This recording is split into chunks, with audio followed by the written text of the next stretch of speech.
अच्छा एक बात बताओ, आपका अकाउंट लास्ट ईयर का नील है, क्लोजिंग बैलेंस, तो ओपनिंग बैलेंस में पैसा कहां से आएगा? आएगा? फिर तो लेना पड़ेगा ना कहीं से। उसी प्रकार यदि आपने पाप किया, दान नहीं किया, गरीबी आई, फिर गरीबी आने पर फिर पैसा कमाने के लिए पाप किया, पाप के फलस्वरूप नरक भोगा, नरक भोग करके दरिद्र बन के ही आओगे, क्योंकि आपके पास अंत में क्लोजिंग बैलेंस में दरिद्रता थी। तो ओपनिंग बैलेंस में भी दरिद्रता का ही अकाउंट आएगा, फिर उससे चालू करोगे, फिर गरीबी दूर करने को पाप करेंगे। और ऐसे ही महाराज, जो सत्पात्र को दान करता है, सत्पात्र के दान का बड़ा महत्व बताया है शास्त्रों में। लिखा है, आज आपके पास थोड़ा बहुत भी है और आप सत्पात्र को दान करते हैं, उससे क्या प्रभाव होता है? और बढ़ेगा।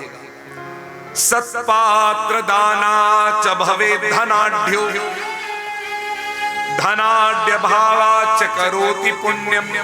फिर खूब धन बढ़ेगा तो और पुण्य करेगा। आज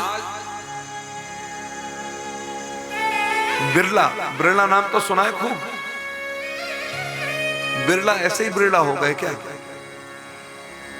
उन्होंने जीवन में खूब दान किया, खूब पुण्य किया। आज आप अगर देखें तो जितने आपको मारवाड़ी समाज में बिरला मंदिर मिलेंगे, कई जगह पर आपको कहीं और मिलेंगे बिरला मंदिर, बिरला धर्मशाला। व्यापार भी बढ़ाया और धर्मालय भी बढ़ाया, धर्म का खजाना भी बढ़ा। तो क्या हुआ? यही है, सत्पात्र दाना च भवे धनाढ्यो, धनाढ्य भावा च करोति पुण्यम। धन बढ़ा तो पुण्य किया, पुण्य प्रभावा त्रिदिवम प्रयाति, पुण्य के प्रभाव से वो स्वर्ग गया। पुनर्धनाढ्य पुनरेव दाता, फिर धनाढ्य बन के जन्म लेकर आया, क्योंकि क्लोजिंग बैलेंस में धनाढ्य था, तो ओपनिंग बैलेंस में भी दोबारा धनाढ्य आया और फिर वो दाता बन गया। इसलिए भैया, जो जैसा करेगा वो वैसा फल पाएगा। नारायण चतुर्थ स्कंद जो है उसमें 4 प्रकरण हैं, 4 प्रकरण, ध्यान देकर सुनिएगा। सती चरित्र है धर्म प्रकरण, ध्रुव चरित्र है अर्थ प्रकरण, प्रथु चरित्र है काम प्रकरण, और प्राचीन बरही के का उपाख्यान, पुरंजन उपाख्यान जो सुनाया वो मोक्ष प्रकरण है। 4 कथाएं चतुर्थ स्कंद में। पहला श्लोक जरूर कहना चाहूंगा, बड़ा प्रासंगिक है। मनु जी महाराज, कल किन मनु की हमने चर्चा की थी? स्वयंभू मनु। स्वयंभू मनु के 3 कन्या हैं। मनोस्तु शतरूपायाम तिस्रः कन्याश्च जग्गिरे, आकुतिर्देवहूतिश्च प्रसूतिरिति विश्रुता। स्वयं मनु के 3 कन्या हैं, एक का नाम आकुति, एक का नाम देवहूति, एक का नाम प्रसूति। आकुति का जो विवाह है रुचि प्रजापति के साथ में आकुति का विवाह हुआ, लेकिन एक विशिष्ट धर्म से का संकल्प, धर्म पूर्वक विवाह कराया गया। वैसे तो सभी विवाह सामान्य रूप से धर्म में होते हैं, परंतु एक विशिष्ट संकल्प के साथ कराया गया था। इस विवाह धर्म का नाम था पुत्रिका धर्म से विवाह हुआ। पुत्रिका धर्म किसे कहते हैं? जानते हैं पुत्रिका धर्म? जिस पिता के पुत्री हो और पुत्र नहीं हो, तो वो क्या करता है, विवाह अपनी पुत्री का जब करे, चाहे तो वो ये बात कह सकता है कि महाराज हम चाहते हैं कि हमारी बेटी के जो बेटा हो वो हमको गोद मिल जाए। इस धर्म से विवाह जो होता है उसको पुत्रिका धर्म कहते हैं। तो यहां जो कन्या हैं, 3 कन्या हैं स्वयंभू मनु के शत्रुपा से, और 3 कन्याओं में सबसे बड़ी आकुति है। तो आकुति का विवाह रुचि प्रजापति के साथ पुत्रिका धर्म से किया गया। अच्छा, एक बात आती है, क्या मनु जी महाराज के पुत्र नहीं है? हैं, पुत्र भी है। कौन पुत्र है? 2 पुत्र हैं मनु जी महाराज। एक का नाम उत्तानपाद, एक का नाम प्रियव्रत। तो फिर इन्होंने ये काम क्यों किया? भैया, पिता का प्रेम अपनी पुत्री से बहुत होता है, बहुत होता है। महाराज इतना पुत्र से ना होगा जितना पुत्री से होगा। मनु जी महाराज ने विचार किया कि मेरी पुत्री और उसके पुत्र मेरे अगर गोद आ जाएगा तो मेरी पुत्री का भी घर में आना जाना लगा रहेगा, बना रहेगा, होता रहेगा। इसलिए अपनी बड़ी पुत्री का विवाह पुत्रिका धर्म के अनुसार किया। और प्रसूति का विवाह दक्ष के साथ में हुआ, जिनसे 16 कन्याएं उत्पन्न हुई। और उसके बाद में महाराज देवहूति का विवाह ऋषि कर्दम से हुआ, जिनकी चर्चा कल हम कर चुके हैं। सती चरित्र ये प्रायः प्रासंगिक है, आप सबने सुना है। इसमें धर्म क्या है? सती चरित्र का टाइटल है, सब्जेक्ट धर्म। आखिर सती के जीवन में ऐसा धर्म क्या है? तो सती के जीवन का धर्म बड़ा विशिष्ट है। भगवान शिव की तो ये पत्नी है, और सबसे विशिष्ट धर्म क्या है कि अपने पिता के यहां पर पति के मना करने पर भी जब सती चली जाती है पिता के प्रेमवश, और वहां पर जाकर के देखती हैं कि मेरे पति का अपमान हो रहा है, सबके आसन लगे हुए हैं, शिव का कोई आसन नहीं है। आत्मग्लानि से ग्रसित होती है सती। उस नारी के जीवन को धिक्कार है जो पति के अपमान को। इसलिए मैं यहां पर आई थी। मेरे पति के मना करने पर भी मैं यहां पर आई, और मैं क्या देख रही हूं? मेरे पति का इतना बड़ा अपमान। जिनके यहां पर ये सब देवता पानी भरते हैं, इंद्र आदि देवता,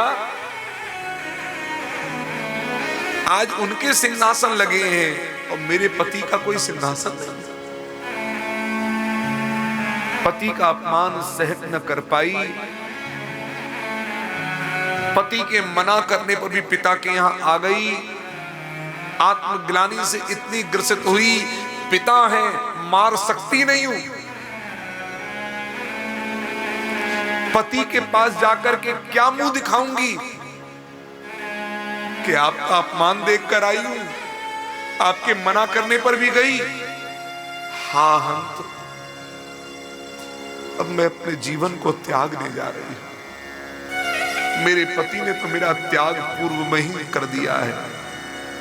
मैं त्यागती हूं अपने जीवन को। तो सती ने देखते ही देखते पिता को फटकार लगा करके खूब सुनाया, और अंत में जाकर के अपने देह का त्याग कर दिया। ये धर्म है एक स्त्री का। और आज स्त्री पति का अपमान खुद कई बार कर देती है, कई बार कर देती है। ये धर्म है?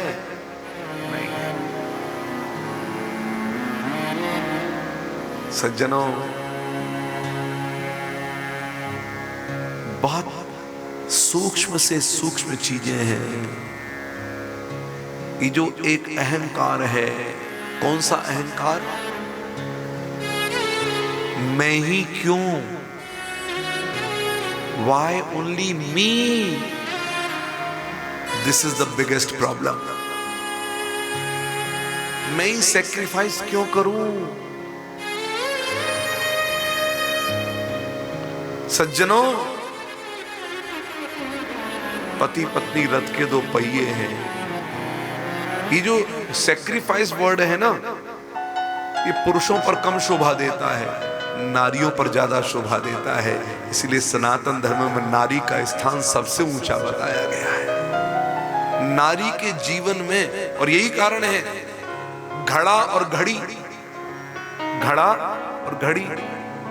एक ने कहा यदि नारी की कीमत नर से ज्यादा ना होती, यदि नारी की कीमत नर से ज्यादा ना होती तो 2 रुपए का घड़ा ना होता, 200 रुपए की घड़ी ना होती।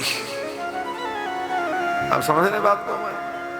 भाव कि घड़ी की कीमत घड़े से ज्यादा ही है। नारी की कीमत, नारी का महत्व, नारी की अस्मिता, नारी का वंदन पुरुष से पहले है।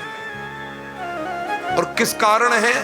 वो नारी है इस कारण नहीं, उसके अंदर नारी के गुण विद्यमान है। उसके अंदर त्याग है, उसके अंदर सहनशीलता है, उसके अंदर औदार्य है, उसके अंदर महाराज धैर्य है, उसके अंदर त्याग की भावना है, उसके अंदर समर्पण की भावना है।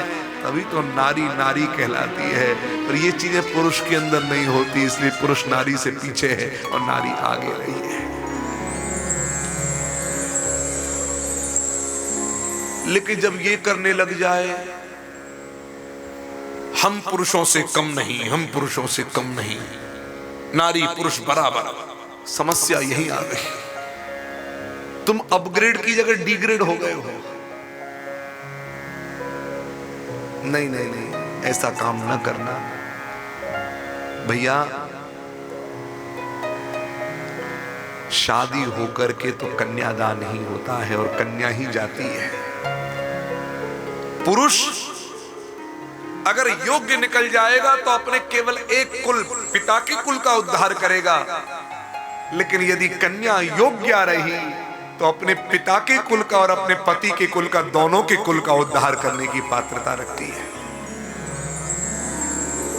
जिस पिता के पुत्र नहीं होते, मैं कहां तक कहूं, तो उसका अग्नि संस्कार करने का अधिकार भी उसके दौहित्र को होता है।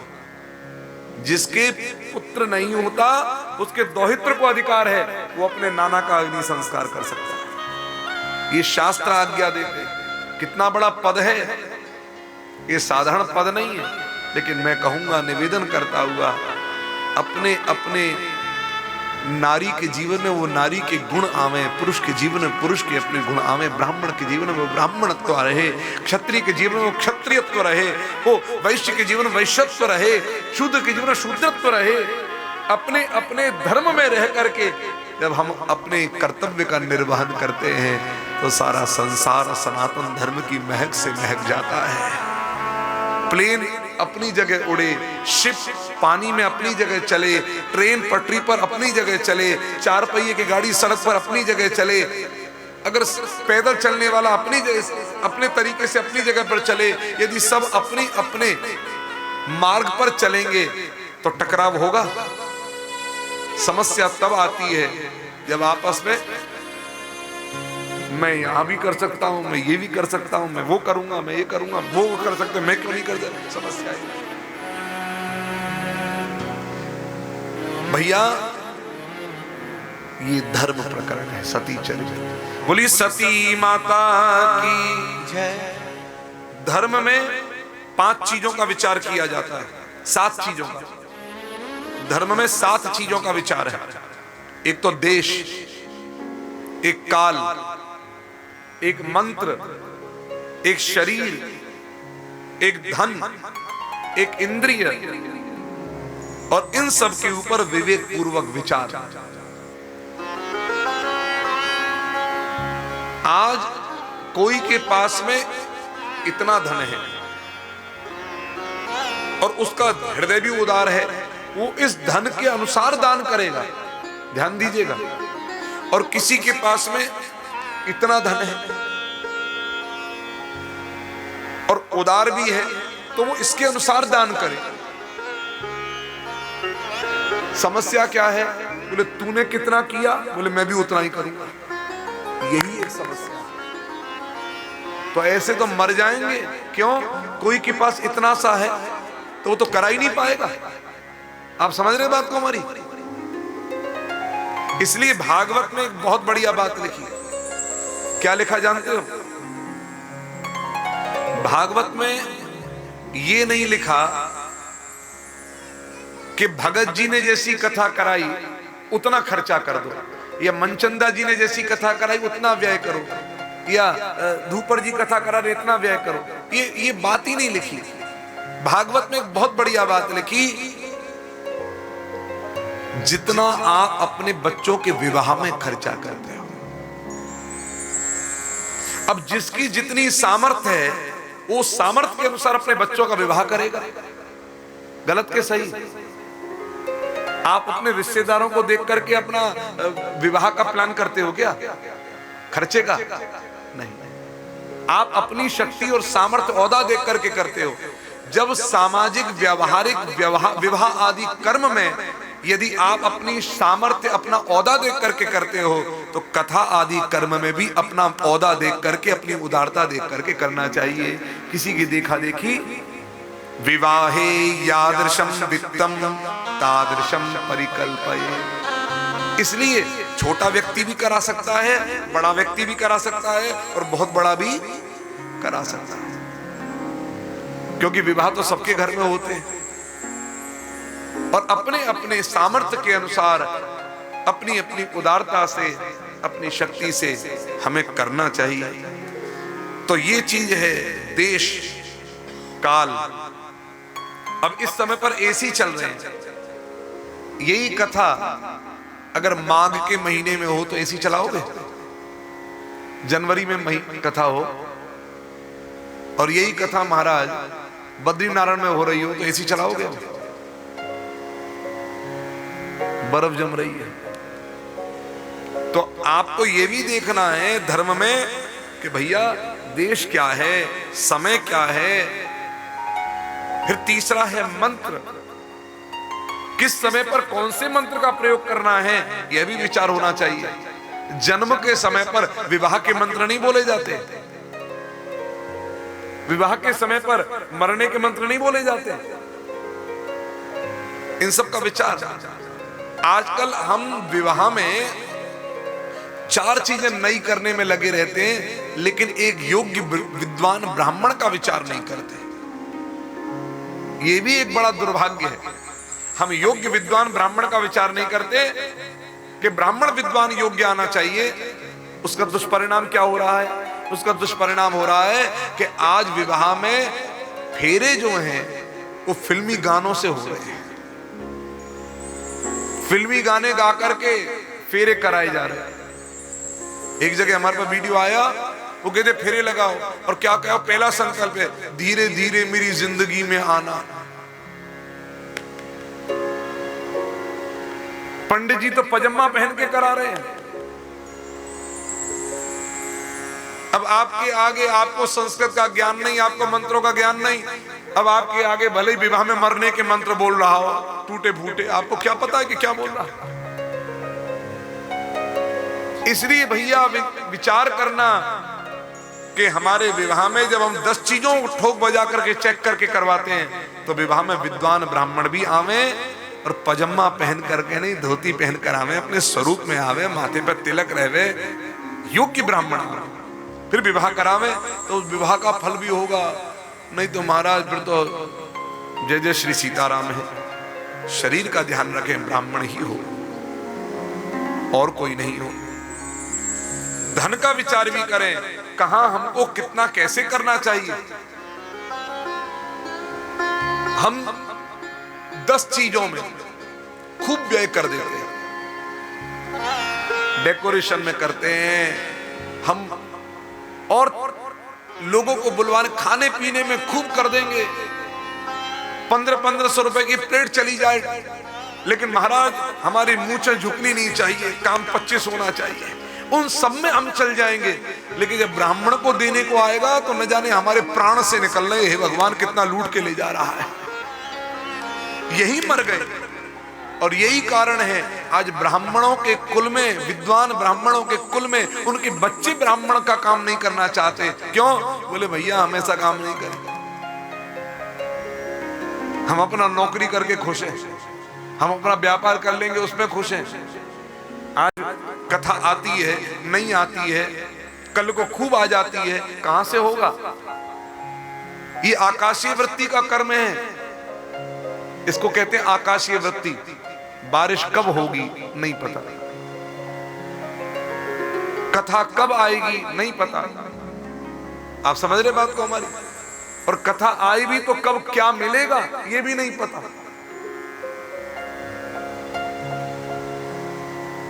दूसरा, विवाह भी करवावें तो ये भी विचार करें कि भैया कहीं पीना वीना तो नहीं है, विचार करें। मैं निवेदन करूंगा आपसे, ये 16 संस्कारों में एक संस्कार है विचार करना। इस विवाह में हम अपने पूर्वजों का भी आह्वान करते हैं, पितर आते हैं, हम अपने कुलदेवी कुलदेवता का आह्वान भी करते हैं। क्या अपने पूर्वजों के सामने पीकर टुल्ली होना, क्या ये उचित है?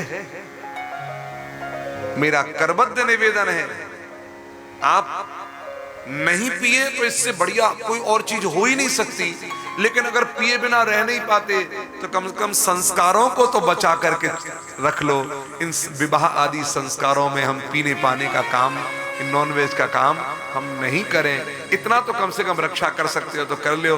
बाकी लुटिया तो डूबी रही है, जो बच जाए वो बचा लो महाराज। बोलो श्री कृष्णचंद्र भगवान की जय। महाराज इंद्रियों का विचार, ये सब विचार है। अच्छा, अब दूसरा अगला प्रकरण है ध्रुव चरित्र। ध्रुव चरित्र, ध्रुव चरित्र को कैसे छोड़ें? बड़ा, हम बैठे भी इस समय ध्रुव जी के क्षेत्र में हैं, यहां तो हमको बात करनी ही पड़ेगी। बोलिए श्री ध्रुव जी महाराज की जय। मनु जी महाराज के 2 पुत्र हैं, उनमें उत्तानपाद पड़े हैं। उत्तानपाद के 2 पत्नी हैं, एक का नाम है सुनीति, एक का नाम है सुरुचि। सुनीति वो है जो अपने जीवन को सुंदर नीति से चलाती है। नीति माने प्रिंसिपल्स, जिसकी जिंदगी प्रिंसिपल के बेसिस पर चलती है, सुंदर नीति। और दूसरी है सुरुचि। सुरुचि का अर्थ क्या है? स्वरुचि, जो अपने जीवन को अपनी रुचि के अनुसार चलाती है, जिसको नीतियों से कोई मतलब नहीं, जिसको डिसिप्लिन से कोई मतलब नहीं, जिसको एथिक्स से कोई मतलब नहीं। वो तो एक ही बात, मैं चाहे ये करूं, मैं चाहे वो करूं, मेरी मर्जी। बस जिसका जीवन अपनी रुचि के अनुसार चलता है वो सुरुचि, सुरुचि है। और जिसका जीवन प्रिंसिपली चलता है वो सुनीति है।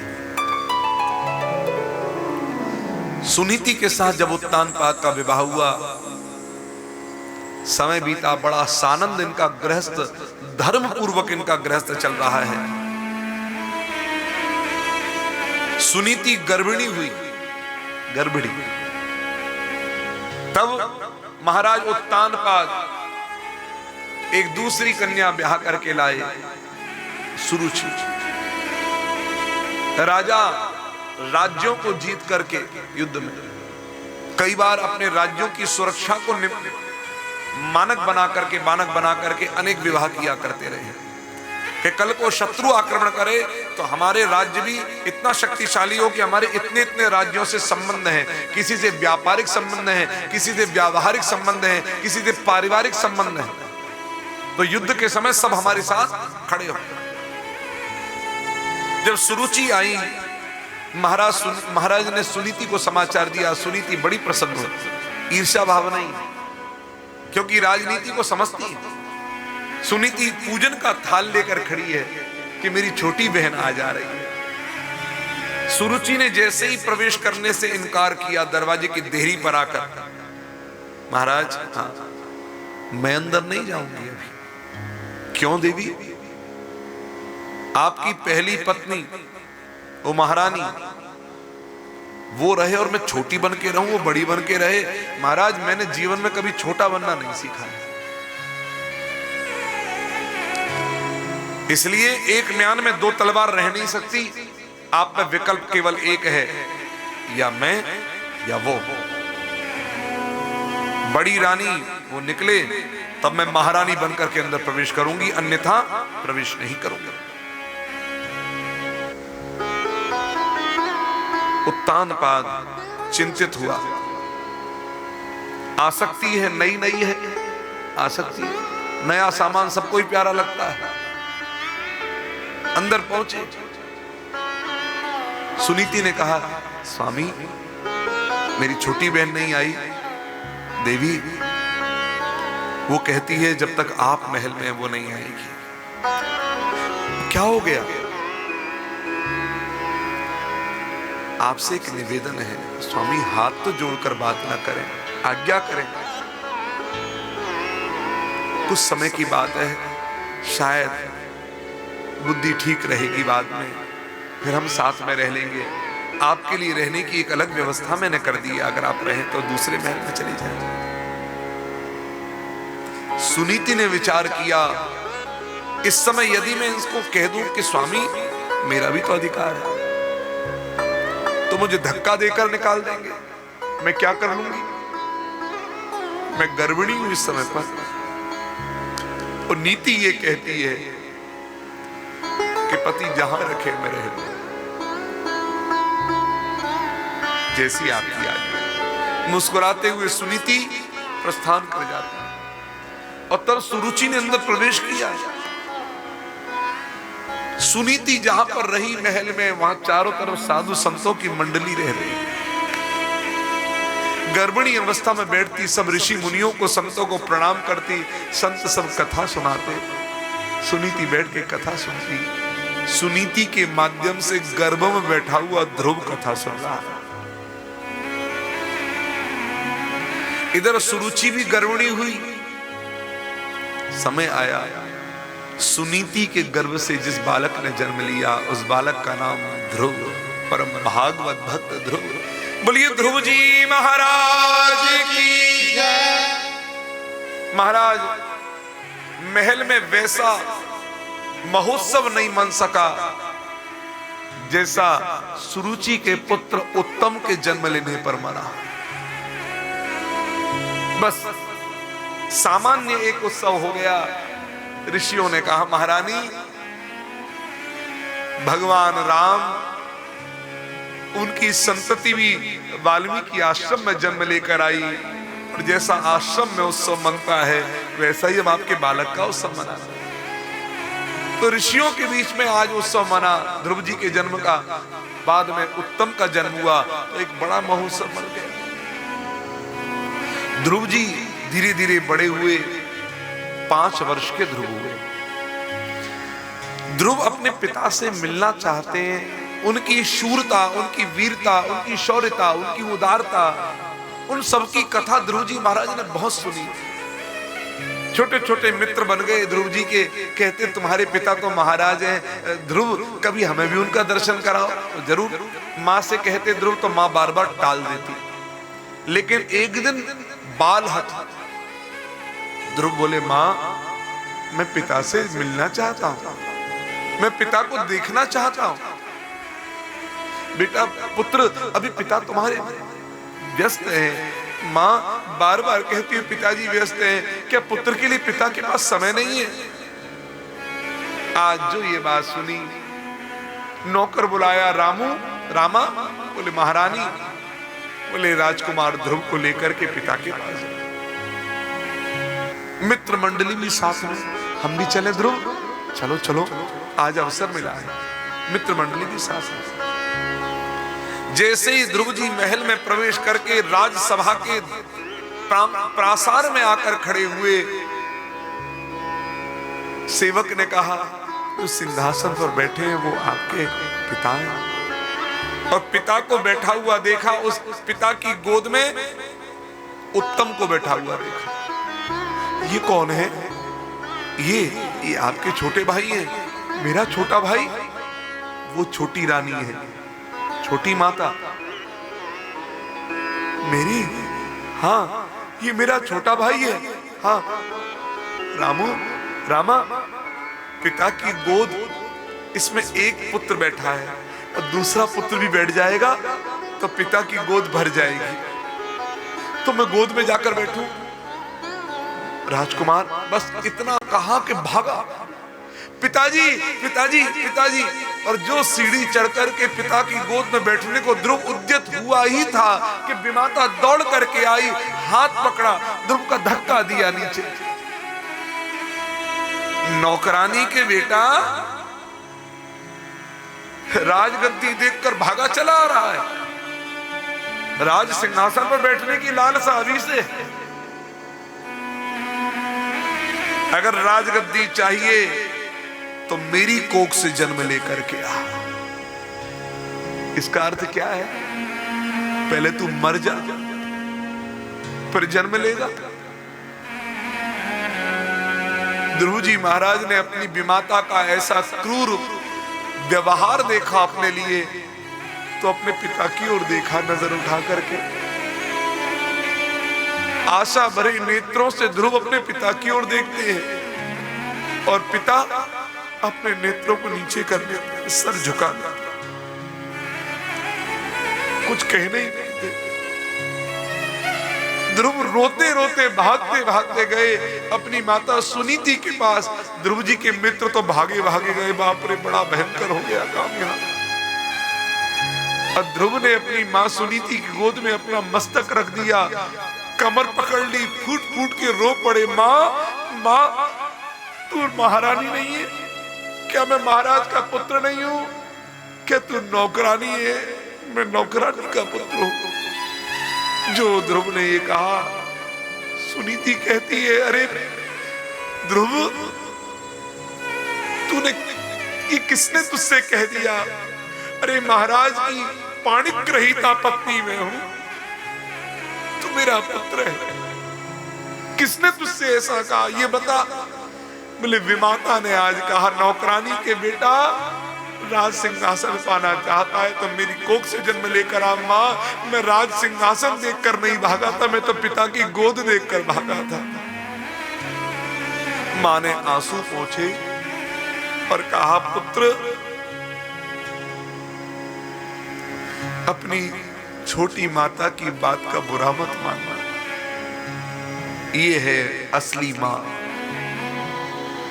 आज के दिन पर अगर जेठानी देवरानी के बच्चों से कुछ बोल दे तो देवरानी चिल्ला बैठती है, हाउ डेयर यू, आपकी हिम्मत कैसे हुई मेरे बच्चों को कुछ बोलने की। पहले पड़ोसी भी थप्पड़ मारने की हिम्मत रखता था अपना मान करके, और अगर नहीं मारता था तो खुद पिता कहता था, भाई साहब मारा क्यों नहीं आपने, उसने ऐसी गलती करी, देते थप्पड़ खींच करके। आज अगर जेठानी कुछ बोल जाए देवरानी के बच्चों से, देवरानी बमक जाती है। देवरानी कुछ बोल जाए तो जेठानी बमक जाती। लेकिन धन्य है सुनीति, वो कहती है, पुत्र, अपनी माता की बात का बुरा मत मानना। माता वाणी की कठोर जरूर है लेकिन दिल की बड़ी साफ है। आज होगा कोई ऐसा? सज्जनों, अपने बच्चों के हृदय में अमृत भरो, विष भरो। अरे तुम तो लड़ लड़ के मर रहे हो, अपने बच्चों के हृदय में विष क्यों भर रहे हो? तुम मर जाओगे, क्या अपनी लड़ाई अपने बच्चों को देकर जाओगे? कोर्ट कचहरी, ये लड़ते लड़ते बच्चे जाएंगे जीवन में। अपने बच्चों के हृदय में अमृत भरना सीखो, उनके हृदय को विषाक्त मत करो। पहले आपस में बड़ों में कभी झगड़ा भी हो जाता था, लेकिन बच्चे खेलते थे साथ साथ, क्योंकि आज झगड़ा है कल प्रेम हो जाता है। लेकिन झगड़े इतने बढ़ गए कि बच्चों का बचपन छिन गया, बच्चों का बचपना छिन गया। ये काम मत करो। अमृत भरो।